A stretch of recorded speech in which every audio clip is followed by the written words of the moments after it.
Hello mga mommies! Narito na ang trending na Graham Bar. Super creamy, super sarap, at napakadaling gawin. Ang pinaka-best part, 3 ingredients lang ang kailangan. Pwedeng pang merienda ng pamilya o pang negosyo para sa ekstrang kita. Para sa recipe na ito, kailangan lang natin ng 2 packs ng Graham crackers, 2 Nestle cream, at 1 lata ng condensed milk. Siguraduhin lamang na chilled ang ating Nestle cream para mas lumaki ang volume nito kapag minix na natin. Sa isang malinis na mixing bowl, ibuhos ang 2 lata ng chilled Nestle cream. Kailangan chilled ito mga mommies ha, para lumapot ito at mas maging airy at fluffy kapag minix na natin. Gamit ang electric mixer, i-beat ito ng high speed sa loob ng 5 hanggang 7 minuto o hanggang sa magdoble ang volume nito. Mapapansin nyo naman na mas nagiging mas makapal na ito at mas creamy ito. Yan ang gusto nating texture. Kapag na-achieve na natin ang fluffy consistency, oras na para idagdag ang condensed milk. Dahan-dahan lang ang pagbuhos mga mommies. Unti-unti para hindi bumagsak ang airy texture ng cream natin. Habang nilalagay ito, tuloy-tuloy ang paghalo gamit ang mixer para mas ma-incorporate ng maayos ang ating ingredients. Kapag fully mixed na, ready na ang ating creamy filling.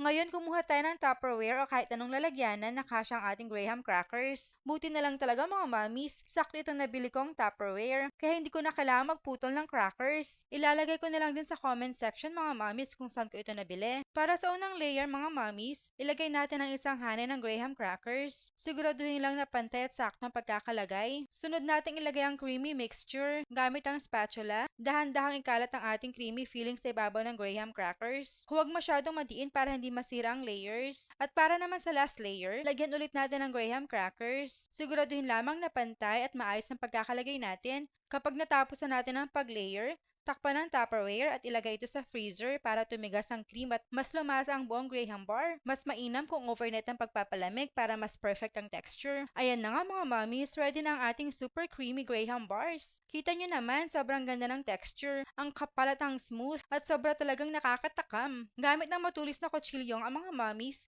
hatiin natin ito sa square pieces. Ang ginawa kong hiwa ay sakto sa isang perasong Graham cracker para mas madali kainin.